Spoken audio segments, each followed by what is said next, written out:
Good boy. I used my best on it. Grand Prix is at 5 to 7. Now on BBC Two and in high definition on BBC Two HD. The lab's open.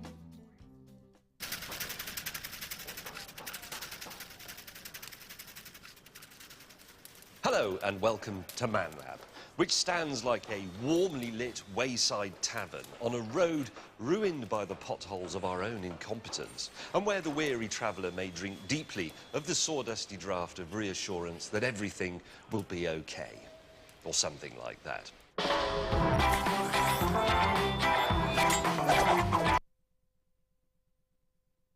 Gull singing, you've got to get it. We take the reins of time's wing. Ian Littlejohn, he's a councillor in the Oxfordshire town of Abingdon, and he says Abingdon has an ancient tradition of throwing buns from the top of our town hall to the assembled populace for royal events. It usually attracts several thousand spectators, and the local councillors throw approximately 6,000 current buns. However, we have a problem, and we wondered if you could help. I'm sure we can.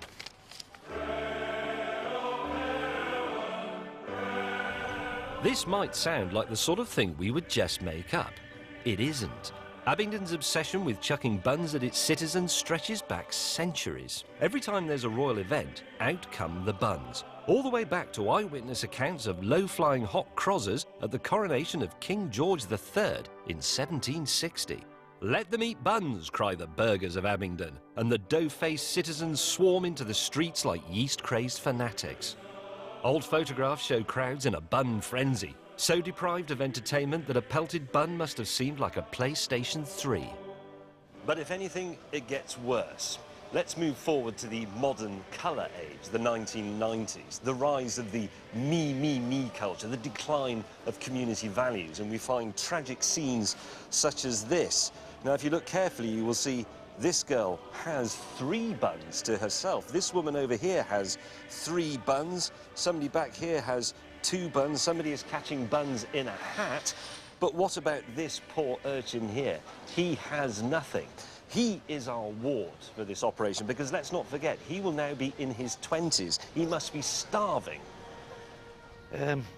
Well, they throw all these buns, like, and the crowds are massive, you know. I mean, you're literally up against one another like in a football ground, you know.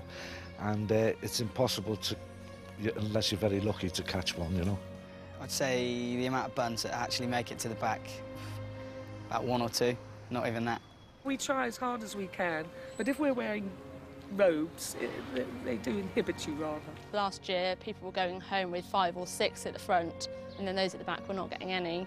So with James's help, hopefully we can get them a bit more spread out so more people can get buns. It's a very old and very worthy idea, the redistribution of wealth, the idea that riches should trickle down from the top to the people underneath, from the rich to the poor. We are the Robin Hoods of slightly stale bakery items.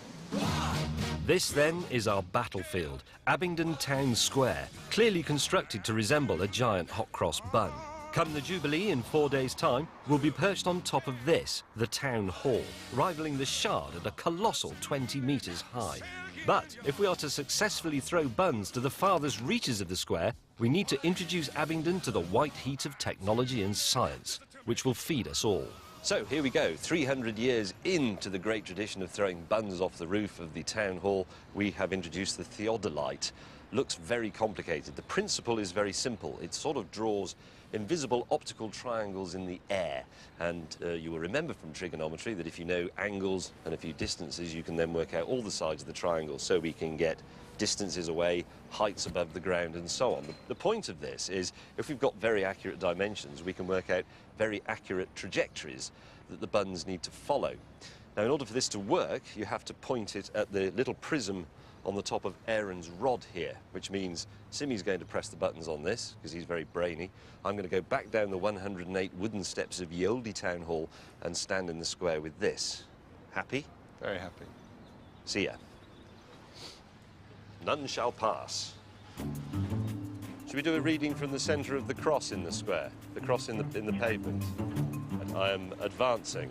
You can advance, because I don't have to do anything now, because this machine will actually follow you. Will it? That is unbelievable. You want to look down here. The machine now automatically follows the prism to there, the centre of the cross in the centre of the cross in the centre of the square. Aha! You are now horizontal distance from me is 30 metres. And your slope distance is 35 metres. This will be the most detailed and accurate reconnaissance for a bun-chucking mission ever attempted in the history of Abingdon. 8.5 paces. 47.7 metres. Slope distance 55 metres, so we are getting quite far away there. I think we'd be hard pushed to get that kind of distance. Thanks to the theodolite, we now know that our buns must reach a distance of 55 metres if they're to reach the most dejected and leprous peasants right at the back of the square. But recording mere distances is simply not enough. In order to be truly accurate, we need to cater for the height and catching variances of all the citizens of Abingdon. I cannot think of making this a bit complicated. Distances in metres accurate to 3 or 4 decimal places. I mean, it's not as if the bun is standard. We're not going to be able to make it land exactly there, are we? I've got a better idea. I've got a really good idea. This is Jonathan Whaley. He's a highly experienced classic jet fighter display pilot and an ex-Royal Navy aerial warfare instructor. He is eminently qualified to throw some stale bakery produce out of the window of a small Cessna. So, any questions? No, Skipper, I'm ready for it. Synchronised watches. Monday? Monday it is. Oh, good. Let's go. Good.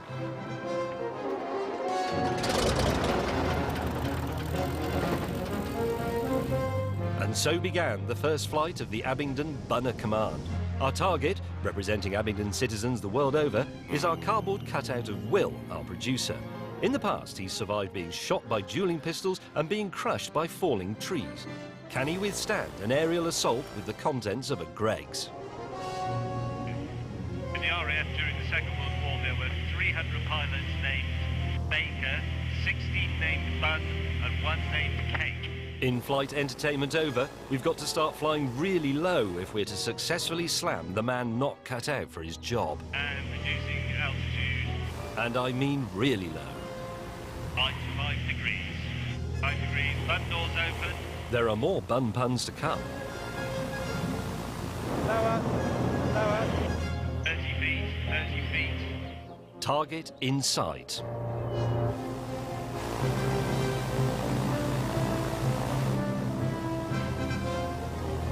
Okay, Bumping make it a good one. Bun's gone. Goner, Will has been bunned.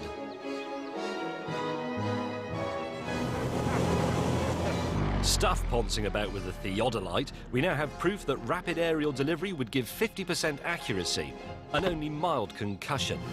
Ecstatic, we took our proposal to the Abingdon Council. Can James do some low-level bombing? No. Bugger. But, judging by the hammering sounds traumatising the chickens outside Simmy's kitchen, he may have a plan B. So our plan today is to make a catapult. Sim sets to work, accompanied by cheesy doing music, welding up a framework from mild steel. That'll be our frame, and then we'll stick it on something similar to this. In engineering circles, this is known as a long bit.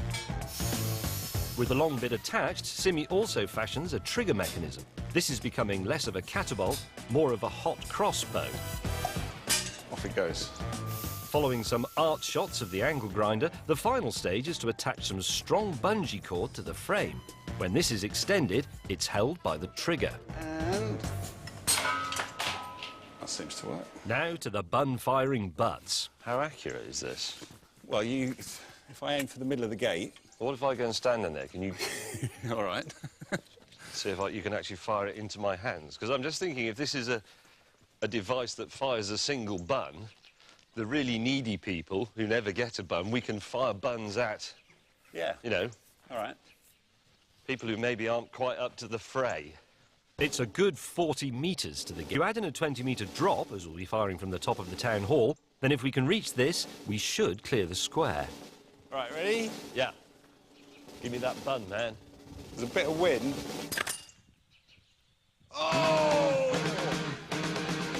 It's good. This is a precision pastry projectile system, the sort of thing 3D TVs were invented for. If only we'd thought to film it that way. With this, we can slam a bun into the mewling gob of a hungry child from 60 metres. The only problem is, we need to fire a heck of a lot of buns, and our hot crossbow is a one-shot deal. Perfect. OK, what else you got? Ah, you might recognise this. That's the Christmas tree bauble mortar. Yes. Yes, in a display of ingenuity that will justify your licence fee for years to come, Simi has spent a full 15 minutes digging out the bauble mortar from our Christmas special last year. So the idea being one big valve which will let whatever compressed air is in this part out very quickly. And out they'll come. Simple in theory. And we're going to give it a go now. Pressure up to full, here we go. 5 bar. There you go. That's hopeless. But before you can even say, didn't that happen on the Christmas special as well, Simi has identified the problem. There's so much air rushing past. What about some sort of wadding, like a shotgun I thought cartridge? of that, James. I thought, So I came up with that. So that now is a nice fit. So no air escapes around the side of our buns. Ramrod? Ramrod, just to get it. What we're looking at here is the mechanisation, the industrialisation of food distribution, which a lot of people object to and they think it's not proper and it's not local and it's not rustic. But let's face it, the population is expanding and this is the way they get fed. If you don't embrace this sort of thing, you end up with a place like Abingdon full of starving peasants. And nobody wants that. So, raising pressure. Ready? Fire. Whoa! Like that. Buns to reign over us. So, thanks to the cutting-edge tech of a small foam bun, we can now give Abingdon a current bun carpet bomb. That's tremendous. With that sort of trajectory, you're going that far, plus we've got the drop, you'll be able to mortar the shops opposite. You'll be able to fire buns through the windows. The only slight problem is the loading procedure is quite convoluted, and there's, I don't know, something like 5,500 buns. That's it. And all those braying, starving people who haven't eaten since Charles and Diana got married. And all those councillors wanting to throw the buns as well. We need a sort of a more rapid-fire solution. Well, there is something I'm working on. I mean, given that the crossbow does like 1 a minute, Yeah. this will do 6 a minute, but I'm working on something which will do about 1 a second. We're not going to reveal until part 2 exactly what this is, only that it can do this. I don't know what Sim's secret weapon is, but I do know that it's part of an extremely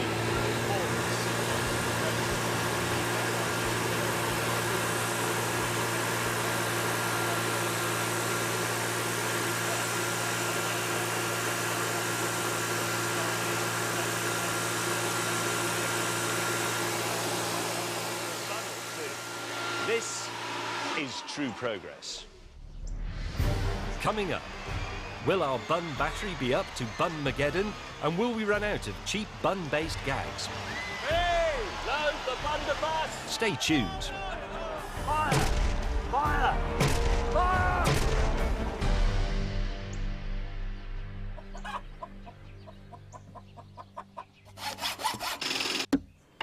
Now, the other day, we noticed that there isn't actually a clock anywhere in the Man Lab, which isn't really a problem because, of course, we can go out and buy one very easily. But where's the skill in that? This is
Oui. Ouais, ouais.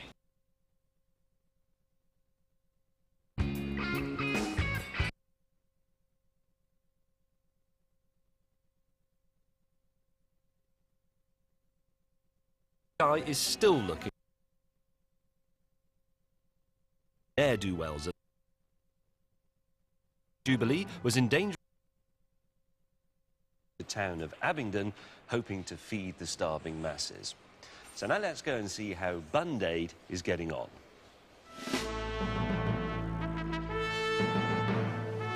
Earlier on in the show, we were approached by the Right Honourable Council of Abingdon, whose traditional bun-throwing ceremony for the Queen's Jubilee was in danger of leaving its citizens both hot and cross. The amount of buns that actually make it to the back, about 1 or 2. Our mission was to find a way to launch buns from the roof of the town hall to reach the peasant masses in the square below. Even the lazy ne'er-do-wells at the back. After a few false starts with bun delivery systems, Buns gone. we finally had a bun-blasting armoury that was a match for the braying and starving proletariat. As morning dawns on the day of the Jubilee, though, there's just one thing we hadn't considered. It's chucking it down. And so you join me in Abingdon Town Square on a glorious June the 3rd, 2012. And as I'm sure you can see, royal fervour is all around me. The town is almost at breaking point. What a glorious day. In honour of both Her Majesty and the British weather, I've worn this uniform of red, white and grey. 60 years on the throne. Long to reign over us. If this rain keeps up, it won't matter if our bun launchers can reach the back of the square or not. There may be nobody down there to fire them at. But as the first soggy Jubilee celebrators start to trickle in, morale remains patriotically high. This is a town that's hungry for buns. Just moved from Bristol to Oxfordshire, heard about the bun fight, came here today, just met the man himself, James May, fantastic. Waiting to see how fast they start projecting those buns. If I catch a bun today, I'll go mad, boast about it, loads, go absolutely mental. This is the highlight of it all, the whole weekend, the bun throwing, that is what we're here for. So last year we came here to try and catch a bun, didn't manage to do it, royal wedding, big disaster for us. This year we are going to catch a bun, it's personal, it's vengeance, and we're going to take that bun home, and it's going to be a glorious moment. If I catch a bun, hopefully I'll be the envy of everyone, because I'll just be that amazing at catching buns. This is it. Crowd or no, a delivery of 7,000 buns means the stage is set. On the rooftops, a lone pigeon scout stands watchful for the oncoming barrage of crumbs. In the streets, security guards carry giant oven grills for torturing roundheads. Just a few days ago, the town square looked like this.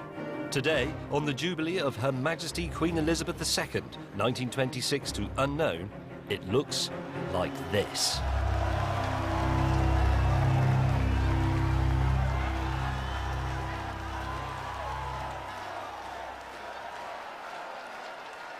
This, then, is what makes Britain truly great. Yes, we have our Queen, long may she reign over us, and we have our pageantry and our parks and our great buildings, but most of all, we have the capacity of the British people to stand around in the pouring rain, waiting to be pelted with a currant confectionery, the meaning of which is deeply buried in the Judeo-Christian tradition.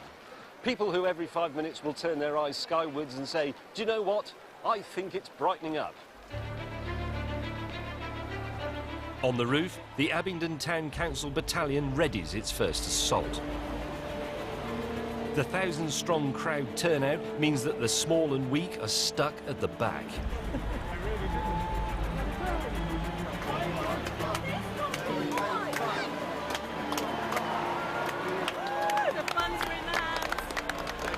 And then, without warning or battle cry, the throwing begins.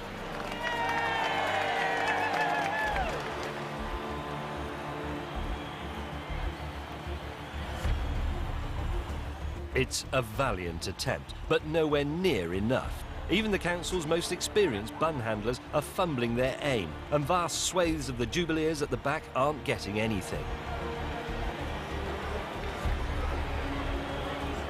Time for the hot crossbow. Stand here. James, where are you going? Right, down there. Where? To your left. There's a miserable-looking woman, hasn't got a single bun. Fire at will.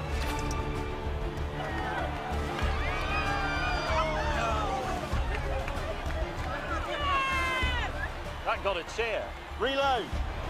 The hot crossbow dropped a bun benefit right into the hands of the needy. He's desperate for a bun, that bloke. His head is like a skull, Simmy. You've got to get him. You, sir. Yes. Got him? Yeah. Wait for it, skull face. Here it comes. Fire.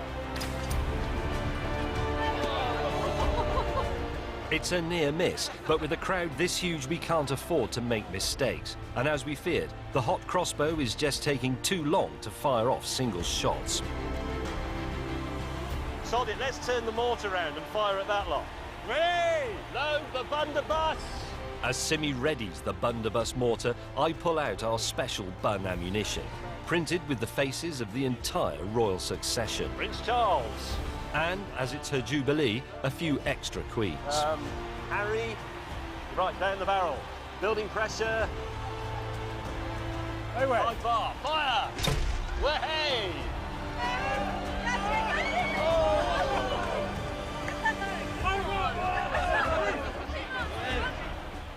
Brown's in the spout.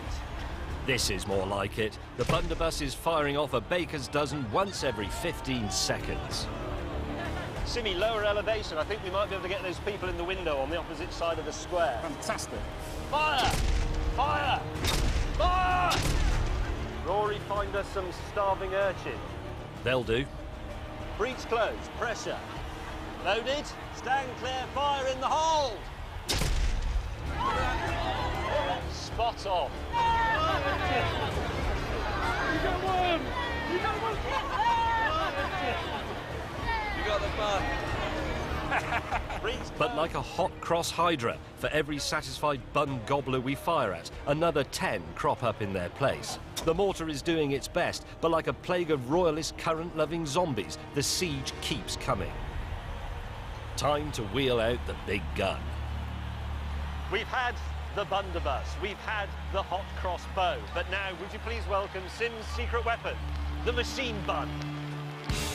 Yes, Simmy has created the ultimate advancement in bakery ballistics, slamming together a drain pipe, steel frame and a backpack-mounted leaf blower before carrying it very carefully up the 108 antique wooden town hall steps to the roof, taking care not to chip the paintwork.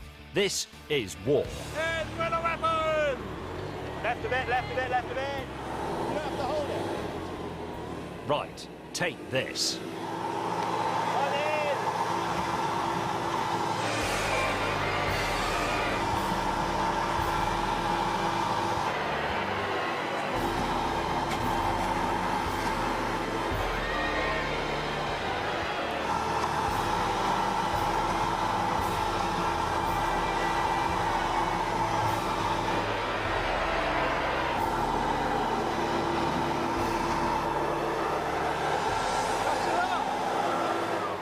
Are we out of buns?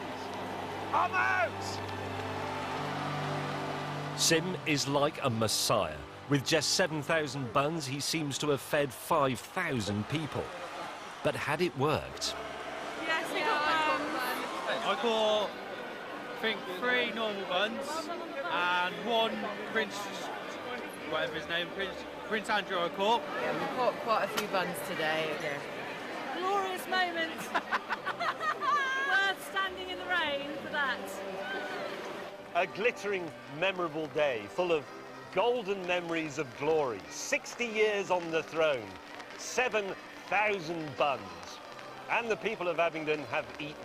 What more could this great nation ask for?